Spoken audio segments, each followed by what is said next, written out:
अरिहंत सिद्ध सूर्योपाध्याय साधु सर्व अर्थ के प्रकाशी मांगलिक उपकारी है। तिन्ह को स्वरूप जान राग दे भई जो भक्ति काय को नवाए स्तुति को जारी है। धन्य धन्य ते नहीं ते काज सब आज भय कर जोरी बार बार वंदना हमारी है। मंगल कल्याण सुख ऐसो हम चाहत हैं। हो मेरी ऐसी दशा जैसी तुम धारी है। हो मेरी ऐसी दशा जैसी तुम धारी है। मंगलमय मंगल करण रीत राग विज्ञान नमो ताहि जाते भई अरहंतादि महान। करि मंगल करि हो महान ग्रंथ करण को काज जाते मिले समाज सब पावे निज पद राज। इस भव तरु का मूल एक जानहु मिथ्या भाव ताको करि निर्मूल अब करिए मोक्ष उपाय करिए मोक्ष उपाय।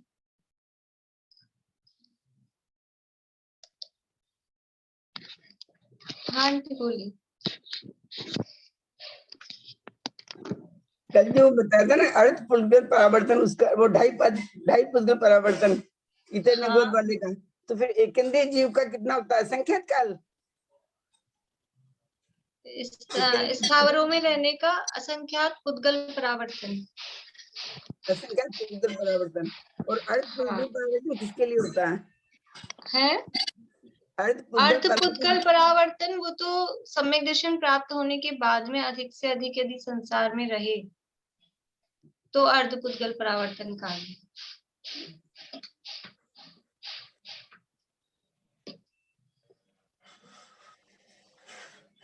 यहाँ मोक्षा प्रकाशक में सातवां अधिकार अपना चल रहा है और इस सातवें अधिकार के अंतर्गत व्यवहाराभासी मिथ्या दृष्टि, इसमें भी धर्म बुद्धि से धर्मधारक व्यवहाराभासी, ये प्रकरण अपना चल रहा है। कल मैंने प्रश्न डाले हैं, वो अपन मंडे से करेंगे, है ना, आप लोग देख लेना। यहाँ प्रकरण चल रहा है द्रव्यलिंगी मुनि के संबंध में और उसमें अनेक प्रकार के उसकी जो प्रवृत्तियां हैं वो किस तरह की प्रवृत्ति करता है, क्या उसकी क्रियाएं रहती हैं और क्या उसकी मान्यता रहती है। वो जो क्रिया कर रहा है उन क्रियाओं में क्या गड़बड़ी हो रही है, किस तरह की गड़बड़ी हो रही है, ये चर्चा यहाँ अपनी हुई थी।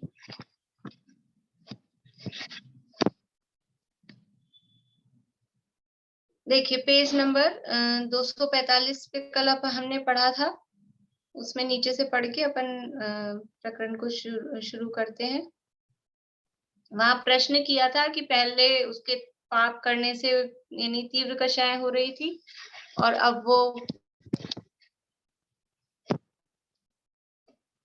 उसने थोड़ा तो राग कम किया, तो जितने अंशों में उसका राग कम हुआ उतने अंशों में उसके चारित्र कहो, जितना राग कम हुआ है उतना तो उसको चारित्र कहो।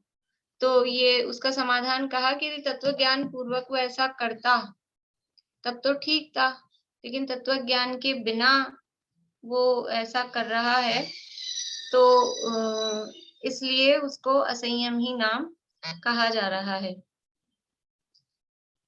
फिर ये द्रव्यलिंगी मुनि ने ये सारे काम किए, राज्यादि छोड़ा और इतने कषायों की मंदता की, कितनी मंदता की कि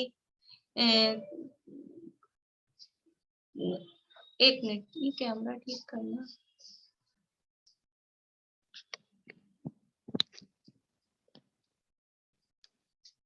इतनी कषायों की मंदता की कि कोई छल कपट नहीं है, कोई क्रोध नहीं है, कोई मान नहीं है, और ऐसी मंदता करके वो ग्रहवेग तक पहुंचा।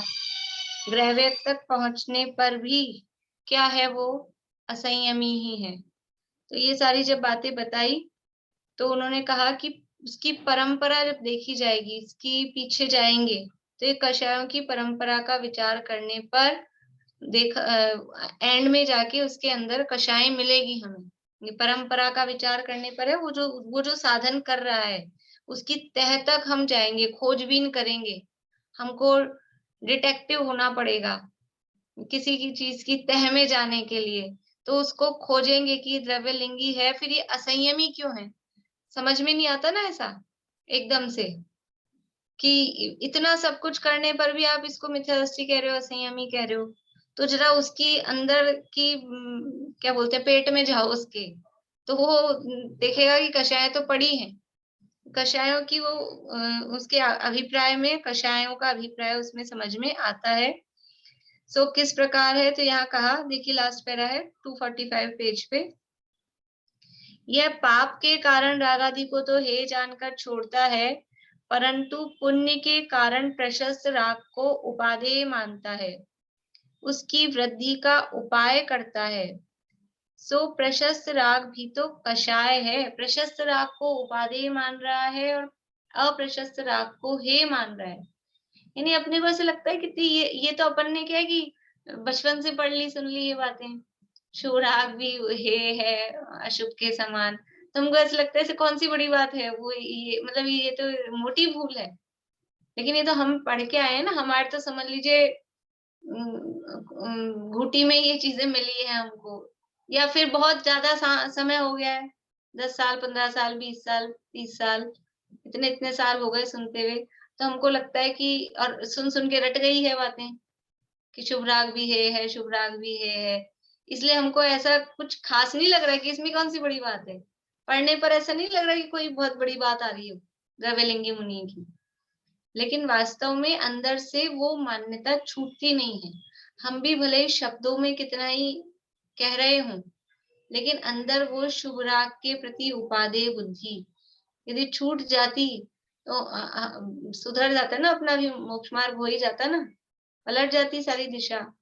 लेकिन गलती बस यही है, ये 7 तत्वों के संबंध में जो भूल है वही भूल है कि आत्मा और शरीर का भेद विज्ञान नहीं जानते हैं। शब्दों में आता है, शब्दों में आता है, विचारों में आता है, यानी वाणी के स्तर पर आता है, क्रिया के स्तर पर भी, शारीरिक क्रिया के स्तर पर भी आता है, मन के स्तर पर भी आता है। मन वचन काया तीनों के लेवल पर ये शरीर में नहीं हूँ, ये आएगा।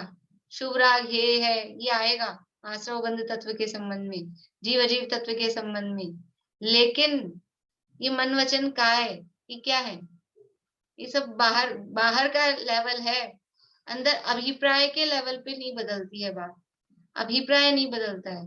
वो परिणाम तक भले ही पहुंच जाए, क्रिया और परिणाम तक भले ही पहुंच जाए, अभिप्राय नहीं बदल पाता है। तो यहाँ कहा कि वो उसके कषाय को उपादेय मानने का ही अभिप्राय रहा। अप्रशस्त परद्रव्यों से द्वेष करके प्रशस्त परद्रव्यों में राग करने का अभिप्राय हुआ। कुछ परद्रव्यों में साम्य भाव रूप अभिप्राय नहीं हुआ कि परद्रव्यों के प्रति समता भाव उत्पन्न हो, ऐसा तो कुछ अभिप्राय उसका नहीं हुआ। अब यहाँ प्रश्न कि सम्यक दृष्टि भी तो प्रशस्त राग का उपाय रखता है। अरे जो आप उसकी गलती बता रहे हो, ऐसे काम तो दुनिया में करते हैं ना, सब लोग करते हैं, सम्यक दृष्टि भी करता है, वो भी तो प्रशस्त राग का उपाय करता है। वो कोई अशुभ में थोड़ी ना जाता है, अशुभ में भी नहीं जाता और पूर्ण सदाकाल शुद्ध में भी नहीं रहता। तो वो भी तो शुभ राग प्रशस्त राग का उपाय, वो भी तो बुद्धिपूर्वक करता ही है ना ये काम। होते कि नहीं होते उसके जीवन में। सम्यक दृष्टि के जीवन में देव पूजा, गुरु उपासना, स्वाध्याय, संयम, तप, दान, ये सारे काम होते हैं कि नहीं होते हैं? ये सब भी होते हैं। देखिए उत्तर दे रहे हैं, बहुत ही अच्छा उत्तर है 246 पेज पे। जैसे किसी को का बहुत दंड होता था, वह थोड़ा दंड देने का उपाय रखता है, थोड़ा दंड देकर हर्ष भी मानता है। किसी के फाइन लग रहा था, अभी कल अपने उसमें राज्यातिक्रम की बात आ रही थी ना, पुलिस वाले ने पकड़ लिया, रेड लाइट पे क्रॉस कर दिया था, हेलमेट नहीं था, सीट बेल्ट नहीं थी, तो क्या होता है, बहुत दंड हो रहा था, 1000 रुपए लग रहे थे और 100 रुपए दे के निपटे, तो खुशी मानते कि नहीं? 100 में ही निपट गए। वो 100 में निपट गए तो 100 भी देना चाहते थे क्या? हमारे जेब से 1 भी रुपया लगे, ऐसा कौन चाहता है?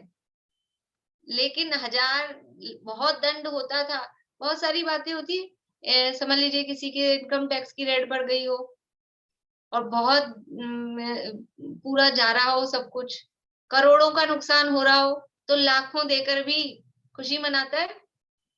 जहाँ करोड़ जा रहे थे तो वो लाखों में सलटारा हुआ, खुशी मनाता है। यहाँ तो अपने को 100, 200, 1000 रुपए में तो ऐसे लगता है कुछ ही नहीं है, वो लाखों देकर भी खुशी मना रहा है। लाख रुपए लग गए, लाखों रुपए लग गए उसमें, लेकिन फिर भी खुशी मना रहा है। क्यों? क्योंकि वो जो बन रहा था ना वो फाइन, वो तो करोड़ों में बन रहा था।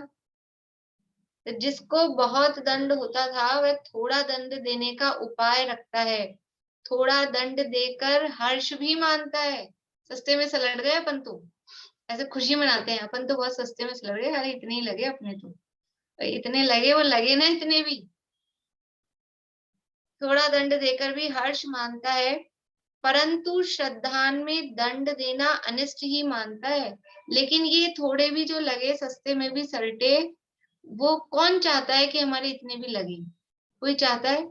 श्रद्धान में तो यही रहता है कि ये हमारे को किसी भी तरह का कोई भी जुर्माना, फाइन ये ना लगे, ये नहीं लगे। श्रद्धान में तो ये, तभी तो पहले से काम नहीं करता है प्रॉपर, क्योंकि देना नहीं चाहता है, इसलिए पहले से वो सब गड़बड़ मामला रखता है। परंतु श्रद्धान में दंड देना अनिष्ट ही मानता है। उसी प्रकार, ये तो उदाहरण है कि यदि हमको ज्यादा किसी चीज में खर्चा हो रहा हो तो कम खर्चे में हम निपटते हैं तो खुशी मनाते हैं, लेकिन वास्तव में हम वो उतना सा भी खर्च करना नहीं चाहते। श्रद्धान तो यही है कि हमारा एक भी पैसा नहीं लगे, ऐसा। उसी प्रकार सम्यक दृष्टि के पाप रूप बहुत कषाय होती थी। अब वो सम्यक दृष्टि था, सम्यक दृष्टि के मतलब जब सम्यक दर्शन हुआ उससे पहले समझ लीजिए, सम्यक दृष्टि के तो के का मतलब है पूर्व भूमिका में, पहले उसके बहुत कषाय होती थी, पापों में उपयोग जाता था, तो वो बहुत कषाय होती थी, तो सो वह पुण्य रूप थोड़ी कषाय करने का उपाय करता है। ये बहुत दंड लग रहा था, बहुत कषाय, इतनी कषाय, घर गृहस्थी ये वो सब पाप के काम, तो उससे बच के कि शुभ रूप उसमें मंद कषाय, थोड़ी कषाय होगी, ये पाप वाली अधिक हो रही थी, पुण्य रूप कषाय में उतनी आसक्ति, उतनी तीव्रता भी नहीं होती है। जैसी आसक्ति पाप कार्यों में, यानी घर गृहस्थी के कार्यों में जैसी आसक्ति होती है, वैसी आसक्ति इतनी होती भी नहीं शुभ भावों में, उतनी आसक्ति से, जैसे यहाँ अपने सामानों के प्रति, अपने परिवार के प्रति जैसा मोह, जैसी आसक्ति वहां कहाँ होती है? ऐसी नहीं होती है आसक्ति। तो जहाँ उस बहुत कषाय होती थी, पाप रूप बहुत कषाय होती थी, सो वह पुण्य रूप थोड़ी कषाय करने का उपाय रखता है, थोड़ी कषाय होने पर हर्ष भी मानता है। वो थोड़ी कषाय रखने का उपाय करता है और वो थोड़ी कषाय हुई ना, उसकी खुशी मनाता है कि चलो मेरे ये कम हुई। परंतु श्रद्धान में कषाय को हेय ही मानता है। लेकिन श्रद्धान क्या है? श्रद्धान तो ये है कि कषाय करने योग्य नहीं है, ये कषाय हेय है। वो पुण्य रूप जो थोड़ी कषाय हो रही है उसको करना नहीं चाहता, ये करने योग्य है ऐसा नहीं मानता कि मैं ये करता ही रहूं, यही करता रहूं, ऐसा अभिप्राय उस सम्यक दृष्टि का नहीं होता। मिथ्या दृष्टि तो यही सोचता है जन्म जन्म तक भक्ति तुम्हारी पाऊं, जन्म जन्म तक साथ रहे न छूटे वो भजन, इस तरह के चलते हैं। सम्यक दृष्टि ऐसा नहीं मानता कि जब तक मैं भव का किनारा नहीं पाता हूं तब तक मैं आपके ये चरणों की शरण मुझे मिले, जब तक मुक्ति ना, जो लो मोक्ष ना हो तो लो, ऐसा आते ना, जब लो मोक्ष नहीं लहूं तब लो आपके चरणों की शरण में आऊं, इस तरह की वो क्षमापना पाठ वगैरह में इस तरह के आते हैं। हमेशा जन्म जन्म तक आपका मिलता रहे, ये भावना नहीं है हमारी। ये तो जब तक अब रहना पड़ रहा है, इंतजार करना पड़ रहा है, तब तक हम ये छाया में है आपकी। हमें इंतजार करना है तो हम पाप की धूप में खड़े ना होकर ये प्रशस्त राग रूप छाया में खड़े होकर इंतजार कर रहे हैं। लेकिन जैसे ही हमारा नंबर आएगा फिर हम इस छाया में नहीं खड़े रहेंगे, हम तो निकलेंगे यहाँ से। ये हमारा तो वहाँ एसी है, शुद्धात्मा में मेरा नाम, मात्र जानना मेरा काम, और मुक्तिपुरी है मेरा धाम, वहां हमको पहुंचना है। इसलिए सम्यक दृष्टि के पाप रूप बहुत कषाय होती थी, सो वह पुण्य रूप थोड़ी कषाय करने का उपाय रखता है, यानी प्रयत्न पूर्वक करता हुआ दिखता है।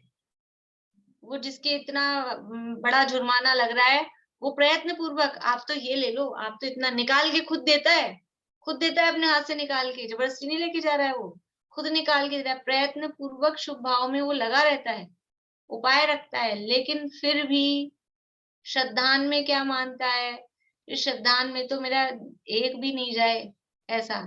ऐसे ही सम्यक दृष्टि श्रद्धान में तो ये मानता है कि ये कषाय हे है, श्रद्धान में कषाय को हे ही मानता है। तथा जैसे कोई कमाई का कारण जानकर व्यापार आदि का उपाय रखता है, उपाय बन जाने पर हर्ष मानता है।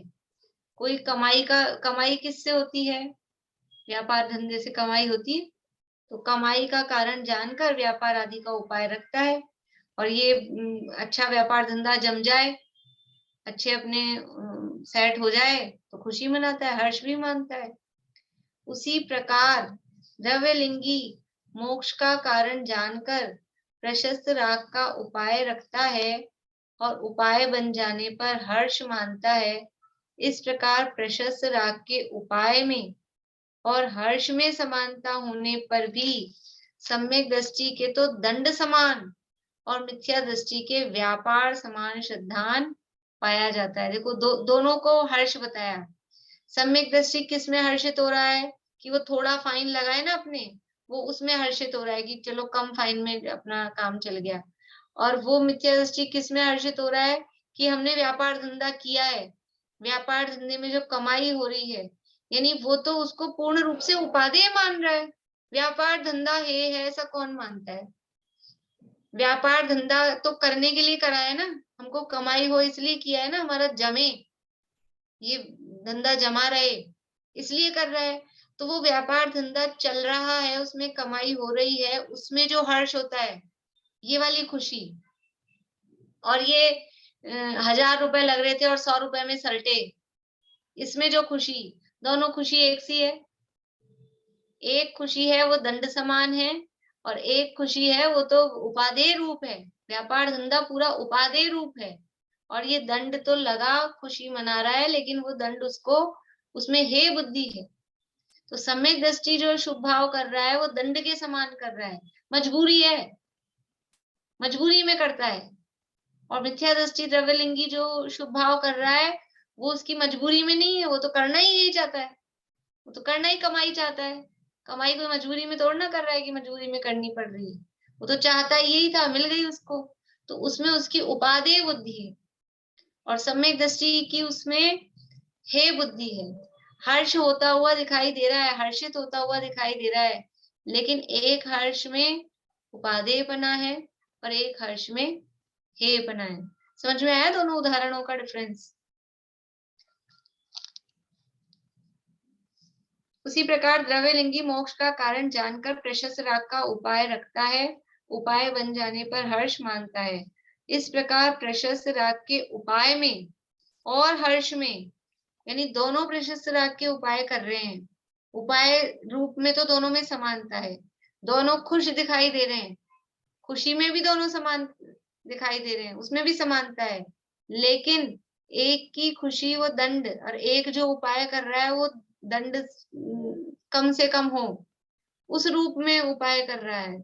और दूसरे का जो उपाय है वो तो व्यापार रूप है, वो दंड रूप नहीं है, उसकी खुशी है वो पूरी उपादेय रूप है। हर्ष में समानता होने पर भी सम्यक दृष्टि के तो दंड समान और मिथ्या दृष्टि के व्यापार समान श्रद्धान पाया जाता है, इसलिए अभिप्राय में विशेष हुआ।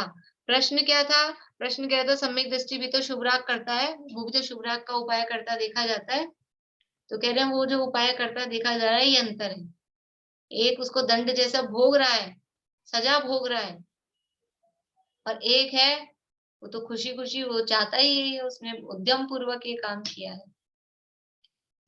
तथा इसके परिचय तपस्चरण आदि के निमित्त से दुख हो उसका इलाज तो नहीं करता, परंतु दुख का वेदन करता है। इलाज नहीं कर रहा, जो भी परिचय हो रहे हैं, जो भी उपसर्ग आ रहे हैं, जो भी कष्ट हो रहे हैं, कुछ नहीं करता है। नमक मिर्ची चमड़ी उधेड़ के और डाल दी नमक मिर्ची, फिर भी वो कोई प्रतिकार नहीं कर रहा, उसका कुछ उपाय नहीं कर रहा, कुछ प्रतिकार नहीं कर रहा, लेकिन उसको वो दुख का वेदन कि ये मिर्ची लग रही है, ये नमक डाल दिया गया है। देखो वेदन का मतलब ज्ञान होना वो एक अलग बात है। भावलिंगी मुनिराज होते हैं, उनके ऊपर उपसर्ग होते हैं, उनको उसका ज्ञान होता है कि नहीं होता है? ज्ञान होता है मतलब वेदन होता है कि नहीं होता है? उनको भी होता है, लेकिन इसके कारण मैं दुखी हूं ऐसी मान्यता नहीं होती है, इससे मैं दुखी हूं ये मान्यता नहीं है। और ये जो द्रव्यलिंगी को वेदन हुआ, उसकी फीलिंग आई, उसके कारण वो अंदर से ये मेरे दुख का कारण है, ऐसी मान्यता उसमें पड़ी हुई है। परिचय तपस्या आदि के निमित्त से दुख हो उसका इलाज तो नहीं करता, परंतु दुख का वेदन करता है। सो दुख का वेदन करना कषाय ही है। वो जो दुख का वेदन कर रहा है, वो उससे दुख का वेदन कर रहा है, मतलब उसको द्वेष रूप मान रहा है, द्वेष बुद्धि आ रही, क्योंकि हम जिससे हम दुखी हो रहे हैं उसको बुरा मानेगा, फिर इसके कारण मैं दुखी हुआ, इसका मतलब ये बुरा है, ये बुरा है यानी द्वेष है, और द्वेष है मतलब कषाय है। तो ये दुख का वेदन करना कषाय ही है। जहां वीतरागता होती है वहां तो जैसे अन्य ज्ञेय को जानता है, उसी प्रकार दुख के कारण ज्ञेय को जानता है। सो ऐसी दशा इसकी होती नहीं है। यदि सच्ची वीतरागता होती है, भावलिंगी मुनिराजों के जो वीतरागता होती है, वो उस दुख के कारण को ज्ञेय रूप से जान लेते हैं कि ये ऐसा परिस्थिति यहाँ है, ये शरीर में ऐसे, इस शरीर में ये गरम गरम लोहे के आभूषण पहना दिए गए हैं, ऐसा वो जान लेते हैं।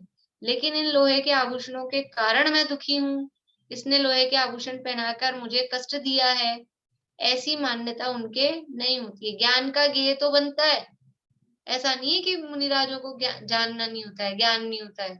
वो जो गरम आभूषण पहना है कि शेर ने हमला कर दिया तो उनको पता ही नहीं चलता है, ऐसा नहीं होता है। पता तो चलता है, लेकिन वो ज्ञेय रूप में जानते हैं कि ये एक ऐसी परिस्थिति हो गई है। अभी हमको ऐसा लगता है कि ऐसा भी कैसे होता होगा, हमको वो ज्ञानी की दशा ही समझ में नहीं आती है कि वो किस तरह से ऐसी परिस्थितियां होने पर भी उसके ज्ञाता बने रहें, मात्र जानने वाले। थोड़ी हम इमेजिनेशन करें, हम कैसे वो रह सकते हैं। हमें तो जो परिस्थिति होती है हम तो उसमें इन्वॉल्व हो जाते हैं, दुख के कारण मिले और दुखी नहीं हो, ऐसा कैसे होता है? हम तो दुख के कारण मिलने पर दुखी हो जाते हैं, सुख के कारण मिलने पर सुखी हो जाते हैं। बाहर में शेर ने हमला कर दिया और ज्ञाता दृष्टा कैसे रहते होंगे, थोड़ा विचार में, किस तरह से वो ज्ञाता दृष्टा है, कैसे वो रह पाते हैं, किस बल पर रह पाते हैं। ये अंदर की मान्यता कि ये एक तो ये शरीर मैं हूं नहीं, हमला किस पे किया, ये शरीर मैं हूं नहीं, और अंदर आत्मा की यानी आनंद में इतने मस्त हैं कि बस जो हो रहा है उसको जान रहे हैं। जैसे ऐसा होता है ना, कोई कभी किसी का हुआ हो, ऐसा मालूम नहीं मुझे, कोई कोई शरीर के किसी पार्ट में थोड़ा बहुत सर्जरी, छोटी मोटी सर्जरी करानी हो तो वो सुन्न कर देते हैं, पूरा बेहोश नहीं करते, सुन्न कर दिया उतने एरिया को।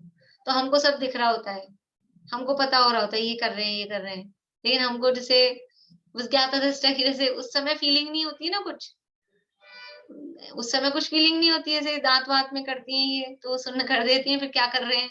तो पता तो लगता है कुछ चल रही है, मशीन चल रही है, कुछ कुछ है, ऐसा पता लगता है।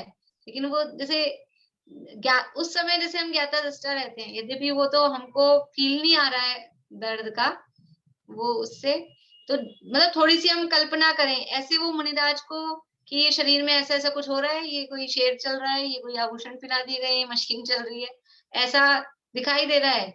लेकिन वो उसमें क्योंकि ये मैं हूँ, अपनी मान्यता, अपने पने की मान्यता उसमें नहीं है, तो ज्ञातदृष्टा रहते हैं। जैसे हम दूसरे का इलाज कराने के लिए ले गए और दूसरा वहाँ ऑपरेशन थिएटर पे लेटा है, टेबल पे लेटा है और उसका ऑपरेशन हो रहा है, किसी अपना नहीं, किसी अपने समझ लीजिए मित्र का, अपने घर वालों का, किसी का। तो जैसे वो दुःख का वेदन उसको जो हो रहा है वहाँ प्रोसेस, तो वो दुःख का वेदन हमको नहीं होता, मात्र ज्ञातदृष्टा रहते हैं। ऐसे मुनिराज शरीर को अपने से भिन्न जानते हैं, भिन्न मानते हैं। तो जैसे वहाँ सामने किसी का हो रहा हो, ऐसे यहाँ उनका वो उपसर्ग का काल होता है और वो ज्ञातदृष्टा ऐसे बने रहते हैं। जहाँ वितरागता होती है वहां तो जैसे अन्य ज्ञेय को जानता है, अन्य ज्ञेय को मतलब जैसे औरों को जान रहा है, दूसरे का ऑपरेशन, दूसरे के दांत में मशीन चल रही है, तो जैसे जान रहा है, खुद को क्या होता है, बस चल रही है, ऐसा देख लिया। वैसे ही उसी प्रकार दुःख के कारण ज्ञेय को जानता है, सो ऐसी दशा इसकी होती नहीं है। ये जो द्रव्यलिंगी है, इसकी ऐसी दशा नहीं होती है। तथा उनको सहता है, वह भी कषाय के अभिप्राय रूप विचार से सहता है। वो जो सह रहा है उनको, वो भी क्यों, कैसे सह रहा है कि अंदर वो कि मैं मुनि हूँ, मुझे ये सहना चाहिए, मैं बाहर में क्रोध करूंगा तो मुनि को क्रोध नहीं करना चाहिए। अंदर इस तरह की कषाय, ये भी कषाय का ही टाइप है, जो भी कुछ विकारी भाव है वो सब कषाय है। तो ये ऐसी कषाय के अभिप्राय से उसकी ऐसी दशा होती है। वह विचार ऐसा होता है कि परवशता से वो कैसा विचार करता है, वो क्या विचार करके दुःख सहन करता है। अभी इसमें भी ये जो बता रहे ना आगे, ऐसे प्रश्न उठेंगे कि ऐसा अपने को भी तो कहते हैं कि जो विचार ये बता रहे हैं। लेकिन बात मतलब विचार वही दिखेंगे सेम, लेकिन फर्क कहाँ है, फर्क होगा अभिप्राय में। देखिए, वह विचार ऐसा होता है कि परवशता से नरकादि गति में बहुत दुःख सहन किए। यह परीक्षा आदि का दुःख तो थोड़ा है कि पहले मैं नरक में था। अब ये ऐसी भाषा रत्नगंज शावकाचार्य में दी गई है कि नहीं, पढ़ा हो आप लोगों ने तो ध्यान हो।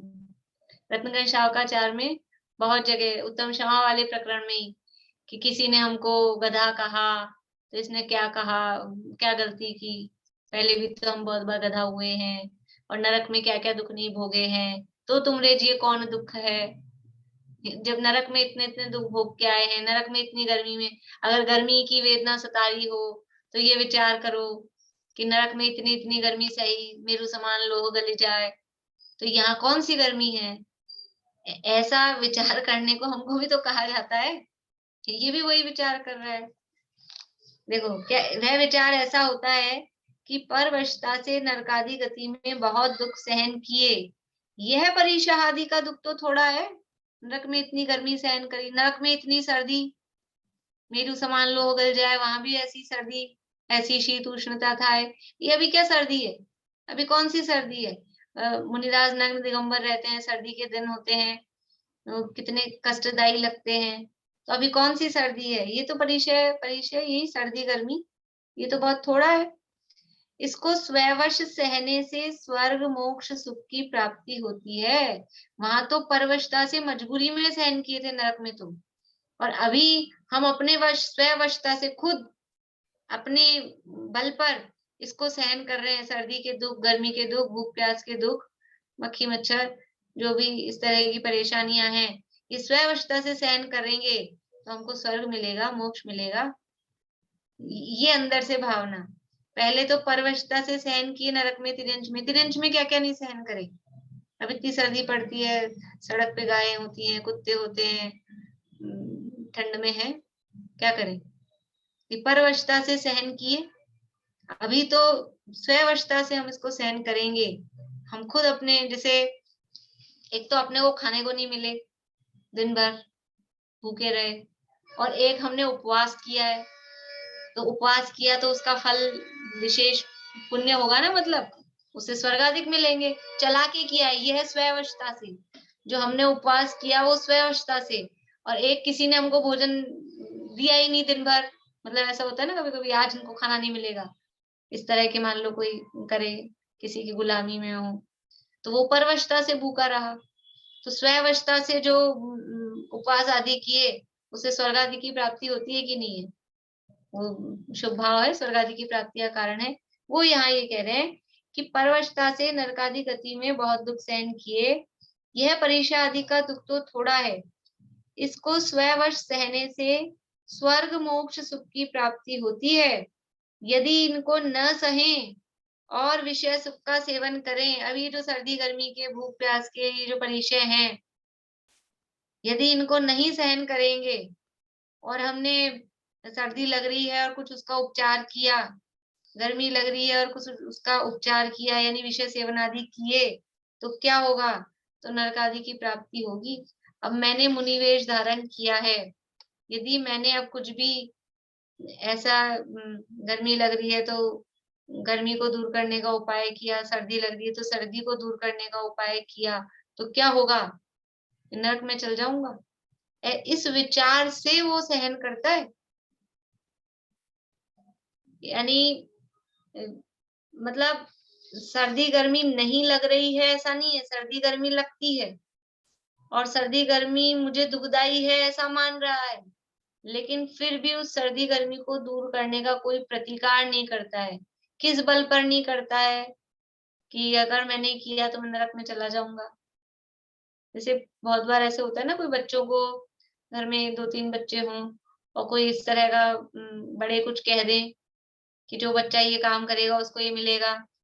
जो कुछ भी इस तरह के बच्चों के टारगेट बता देते हैं, कोई उनको लक्ष्य। तो अब वो करना नहीं चाहता है, उसको दुःख हो रहा है, वो कर भी रहा है मजबूरी में समझ के, लेकिन यदि मैंने ये काम नहीं किया तो मुझे ये गिफ्ट नहीं मिलेगी, और ये काम कर लूँगा तो ये गिफ्ट मिल जाएगी। ऐसा अंदर से वो अभिप्राय में वो रहता है, उसके बल पे वो कर लेते हैं, बड़े से बड़ा काम, कुछ भी जो भी। तथा उनको सहता है, वह भी कषाय के अभिप्राय रूप विचार से सहता है। वह विचार ऐसा होता है कि परवशता से नरकादि गति में बहुत दुख सहन किए, यह परीक्षा आदि का दुख तो थोड़ा है, इसको स्ववश सहने से स्वर्ग मोक्ष सुख की प्राप्ति होती है। यदि इनको न सहें और विषय सुख का सेवन करें तो नरक आदि की प्राप्ति होगी, और वहां बहुत दुख होगा। अगर अभी थोड़ा दुख नहीं सहा तो फिर बहुत दुख होगा। वो बच्चे को, किसको पढ़ाई बहुत ज्यादा पढ़ना अच्छा लगता है? नहीं, वो क्यों पढ़ते हैं कि अभी 2-4-10 साल पढ़ लिए, अभी ये सब अपने विषय भोग, थोड़े बहुत घूमना फिरना, मिलना जुलना, थोड़े टाइम के लिए हमने छोड़ा, तो फिर भविष्य में हम आराम की जिंदगी जिएंगे। ऐसा विचार होता है ना, कहते भी है बच्चों को, ये 5-10 साल अभी सब भूल जाओ, थोड़ा कष्ट, एक इस तरह की सूक्ति भी आती है, विद्यार्थी को तो सुखम, विद्यार्थी को कहाँ सुख है, वो उसको तो ये सब आराम नहीं है, विद्यार्थी के लिए पंचेंद्रिय विषय भोग नहीं होते। तो वो सारे, यानी पुराने जमाने में तो विद्या अध्ययन के लिए गुरुकुल में जाया जाता था, चाहे राजा का पुत्र भी हो, तो वो अपने राजसी ठाट बाट छोड़कर उसको इस तरह की जिंदगी जीनी पड़ती थी। तब वो 2-4-10 साल पढ़ लिया तो अपने पूरे जीवन भर फिर आराम से रहता है। ऐसे ही ये सोच रहा है कि मैंने अभी थोड़ा कष्ट सहा तो बाद में बहुत सुख मिलेगा, और अगर अभी ये थोड़ा कष्ट नहीं सहा तो बाद में बहुत दुख मिलेगा, इसलिए अभी थोड़ा कष्ट सह लो। ऐसा ये अभिप्राय अंदर पड़ा है।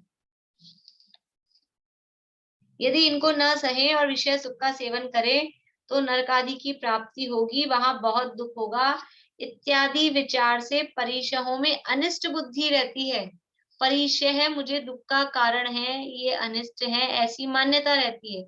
वो वास्तव में परिशहों को सहता है। मुनिराज तो परिशय पर विजय प्राप्त करते हैं और वो ऐसी मान्यता से मजबूरी में सहता है कि यदि भी नहीं सहा तो फिर बाद में बड़ी तकलीफ होगी, मुश्किल होगी, इसलिए अभी थोड़ा कष्ट सहन कर लो। यानी अंदर से पर द्रव्य के प्रति, जो पीछे भी कहा ना, पर द्रव्यों में अनिष्ट की इष्ट अनिष्ट की बुद्धि, पर द्रव्यों में इष्ट अनिष्ट की मान्यता, वो नहीं छूटी है। ये पर द्रव्य मुझे हितकारी है अथवा पर द्रव्य मेरे को अनिष्टकारी है, ये मान्यता पड़ी रहती है। अब वो तो ये कोई द्रव्यलिंगी किसी और की बात चल रही है, हम थोड़ी ना द्रव्यलिंगी है। हम पहले द्रव्यलिंगी बने अनंत बार, और भले ही अभी वर्तमान में द्रव्यलिंगी नहीं हो, लेकिन ये ऐसी मान्यताएं हमारे अंदर होती है कि नहीं होती है। हमें किसी दूसरे की तरफ नहीं देखना है, ये वो, ये तो ये सारा जो प्रकरण चल रहा है अपनी भूल सुधारने के लिए। पूरा 7वां अधिकार, पूरा मोक्ष प्रकाशक ही, लेकिन ये 7वां अधिकार स्पेशली रूप, विशेष रूप से ये अपनी भूल कहाँ है, इनमें से हमारे में कौन सी भूल है, कौन सी क्या, सभी पढ़ी है कुछ ना कुछ कैसे ना कैसे करके। लेकिन ये वाली भूल मेरे किस अभिप्राय में आती है, कहाँ आती है, अपनी भूलों को खोजने का हम प्रयास करें कि हमारे अंदर भी वास्तव में पर द्रव्यों में इष्टनिष्ट बुद्धि वो जमी हुई है कि नहीं। और ऐसा विचार करके कुछ कुछ पकड़ने की कोशिश करें तो हमको अपना अभिप्राय और अपनी विपरीत मान्यता पकड़ में आएगी। तो फिर थोड़ा अपन भले ही ऊपरी ऊपरी स्तर पे अभी वचनात्मक की उस स्तर पर उसको सुधारने की कोशिश करें और फिर बाद में वो अभिप्राय के स्तर पर भी छूटे। इत्यादि विचार से परीक्षाओं में अनिष्ट बुद्धि रहती है। केवल नरकादि के भय से तथा सुख के लोभ से उन्हें सहन करता है। नरकादि के भय से और स्वर्ग मोक्ष की इच्छा से। सुख का लोभ है, कौन से सुख का लोभ है, कौन से सुख का लोभ है, वो आत्मा के अतीन्द्रिय सुख का तो पता नहीं है, उसका तो लोभ ही नहीं है। सुख भी कौन सा चाहिए, ये पंचेंद्रिय शारीरिक दुख का ही तो डर है। और शारीरिक ही सुख, इंद्रिय सुख का मतलब क्या है, वो शारीरिक सुख वही चाहिए। यानी वो सुख की सच्ची जाति, इस सात तत्व संबंधी भूल समझ में आ रही है कि वो इंद्रिय सुख की और मोक्ष सुख की एक जाति जान मान रहा है। सुख किसे मान रहा है, पर पदार्थों में इष्ट अनिष्ट की बुद्धि, कषायों में उपादेय बुद्धि, या आश्रव बंध तत्व संबंधी भूल, संवर्ण निद्रा मोक्ष तत्व संबंधी भूल, और शरीर से कष्ट, शरीर में अपनापने की बुद्धि, पूरी 7 तत्व संबंधी भूल इसमें पड़ी हुई है। ये समझ में आ रही है बिल्कुल? बोलिए भारती आंटी। ये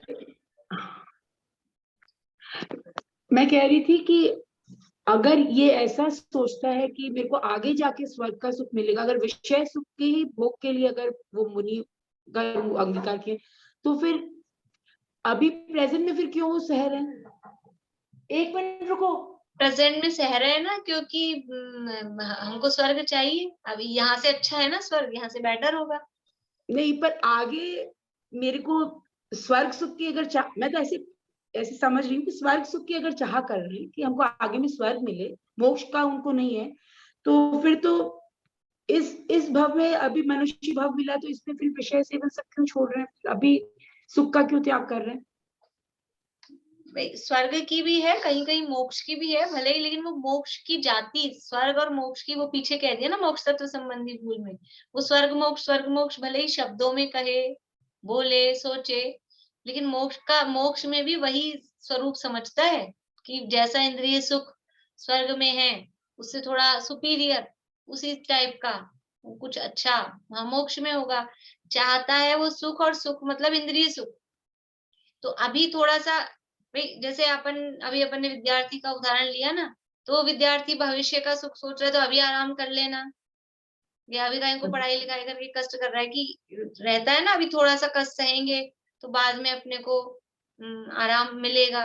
तो भविष्य का आराम देखता है व्यक्ति, और उसमें वो लॉन्ग टाइम थोड़ा सा इन्वेस्ट करके लॉन्ग टर्म अपने को मिलेगा, व्यापारी है ना, तो थोड़ा सा इन्वेस्ट करता है, कि बाद में लंबा मिलेगा, वहां सागरों का मिलेगा, यहाँ तो कुछ सालों का है, ऐसा। अच्छा, एक चीज और पूछना चाह रही थी कि जो मुनिराज जो होते हैं, वो लोग क्या जब जैसे साधना करते हैं, ऐसे कि जब परीक्षा आती है तो वो लोग योग साधना करके ऐसे अपने उसको कम नहीं करते? क्योंकि मैंने सुना है कि जैसे योग में अगर आप जानते हो सब, तो बहुत कुछ फील नहीं होता फिर। देखो वो इस उद्देश्य से नहीं करते हैं, वो जो भी साधना वो आत्मा की साधना करते हैं। योग किसे कहते हैं? काय वांग मन कर्म योग, वो तो योग है ना। तो वो मन वचन काय को नहीं साधते। दिगंबर मुनिराज भावलिंगी संत वो योग साधना नहीं करते, मन वचन काय को नहीं साधते, वो तो आत्म साधना करते हैं। और उस आत्म साधना के बल से और उस साधना में वैसे ही बाहर में कुछ फील नहीं होता है।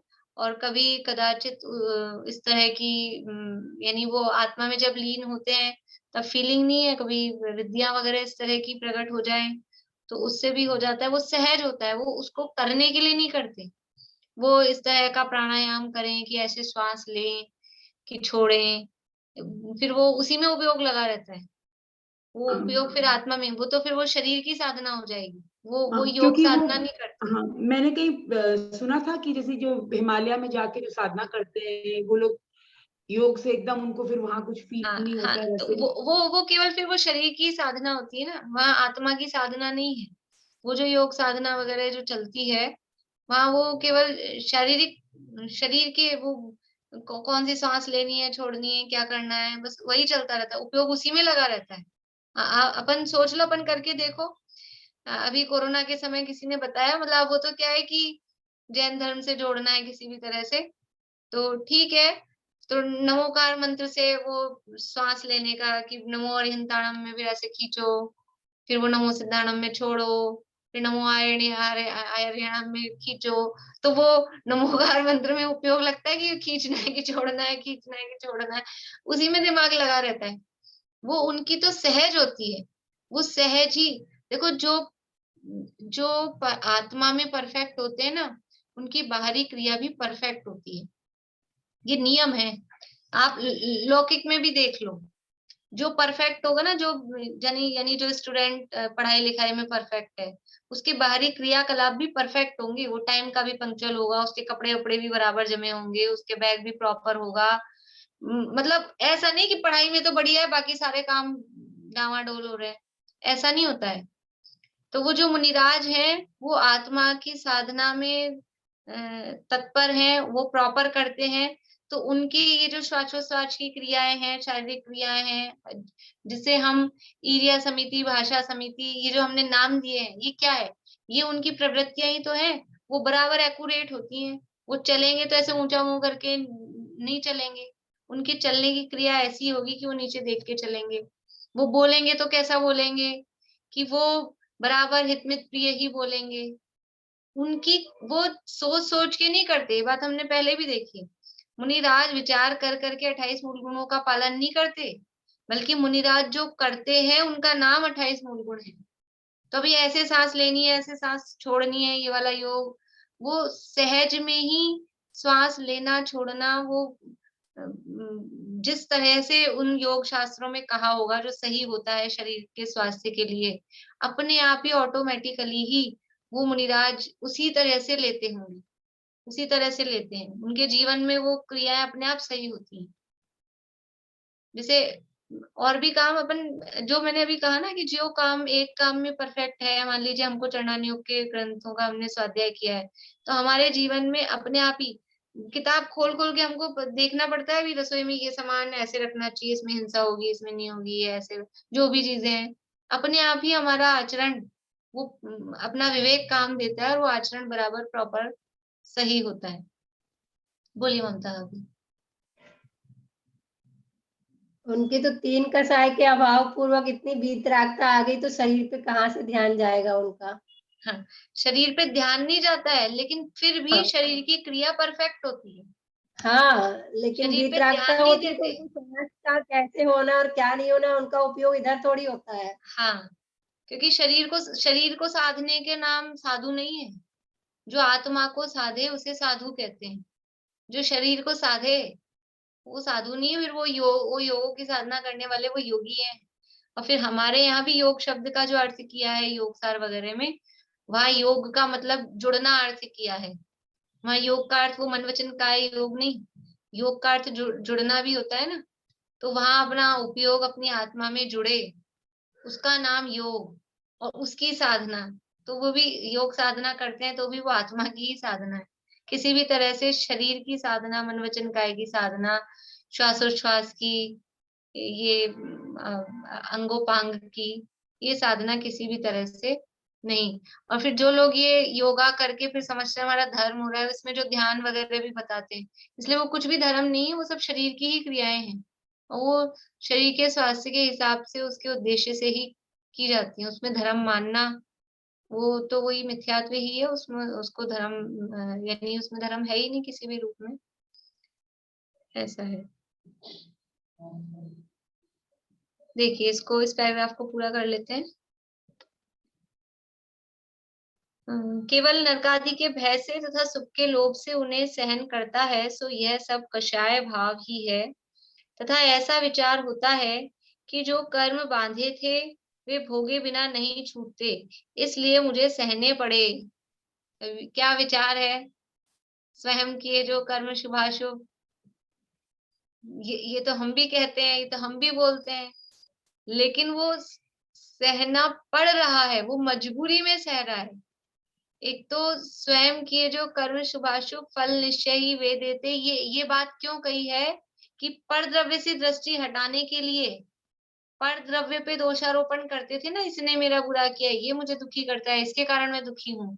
तो पर द्रव्य से दृष्टि हटाने के लिए स्वयं किए जो कर्म शुभाशुभ फल निश्चय ही वे देते। लेकिन अब वो कर रहे हैं तो अब मुझे सहन करने पड़ेंगे या मजबूरी है, ऐसी फीलिंग उसमें नहीं होती है जो ज्ञानी होता है उसको। लेकिन क्योंकि अब ये श्रद्धांत तो इसका सही नहीं है, तो अब जैसे अपन ने कर्म बांधे हैं, क्या करें, मुंह लटका के हम भी ऐसे बोलते हैं कोई, क्या करें, अब मान लो परिस्थितियां प्रतिकूल हों तो ये डायलॉग हम भी बोलेंगे, लेकिन वो मुंह लटका के और मजबूरी में सहन कर रहे हैं। नहीं तो हम तो नहीं करते, करना नहीं चाहते, अंदर से फीलिंग ऐसी रहती है। ऐसी उस द्रव्यलिंगी की कि जो कर्म बांधे थे वे भोगे बिना नहीं छूटते, इसलिए मुझे सहने पड़े। सो ऐसे विचार से कर्म फल चेतना रूप प्रवर्तता है, तथा पर्याय दृष्टि से जो परीक्षा आदि रूप अवस्था होती है उसे अपने को हुई मानता है। द्रव्य दृष्टि से अपनी और शरीर आदि की अवस्था को भिन्न नहीं पहचानता। इसी प्रकार नाना प्रकार के व्यवहार विचार से परीक्षा आदि सहन करता है। ये भी लास्ट की 2-3 लाइनें और हैं, मंडे को करेंगे अपन इसकी और चर्चा। अभी यहीं पूरा करते हैं। किसी को प्रश्न है? नहीं है? बोली ज्योति जी।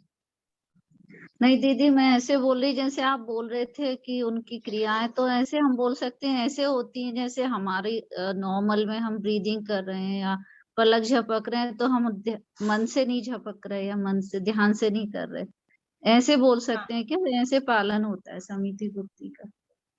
हाँ ऐसे होता है, लेकिन जैसे नॉर्मली से हम लोग जो जैसे श्वास ले रहे हैं, तो हो सकता है हमारी प्रॉपर जिस तरह से वो कहते हैं वैसे नहीं होती हो, हम जल्दी जल्दी लेते हो या जल्दी छोड़ते हो, जो भी।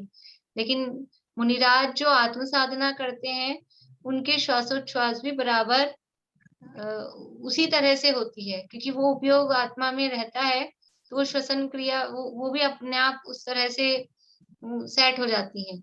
और फिर जैसे जैसे गुणस्थान बढ़ता है तो ऊपर के गुणस्थानों में प्रशस्त प्रकृतियों का ही उदय रहता है, अप्रशस्त का नहीं रहता है। तो वो जो उच्छ्वास नाम कर्म है उसके भी अनुभाग उस तरह से होते हैं कि अपने आप ही वो श्वासोच्छ्वास वगैरह बराबर चलती है, इसीलिए मुनिराज बीमार नहीं पड़ते हैं ज्यादा। हाँ वो ही बोल रही, जैसे हमें उसके लिए एफर्ट नहीं डालना हाँ पड़ता, तो उन्हें भी उनकी क्रियाओं के लिए कुछ हाँ, करना नहीं उस पड़ता। सहज रूप में ही ऐसी होती हैं बराबर, लेकिन वो उन क्रियाओं को करने के लिए नहीं करते हैं, मतलब उनका उपयोग उनका ध्यान वो शरीर की तरफ नहीं है, वो सहज में ही अपने आप में ही वो सब बराबर सही होते हैं। चलिए जिनवाणी स्तुति करते हैं। अभी प्रशस्त का मतलब क्या? प्रशस्त यानी शुभ, शुभ राग।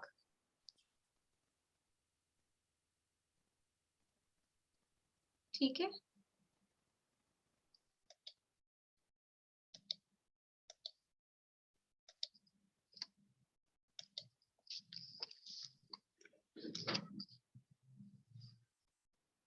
आसन बिना आसन जमा, गिरनार पर घन श्याम तन, सद्बोध पाया आपने, जग को बताया नेमि जिन।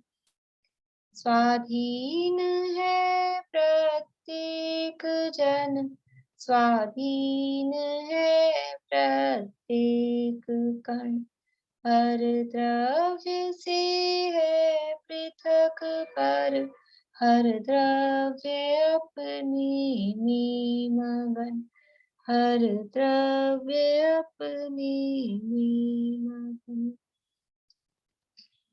9 बार नमोकार मंत्र।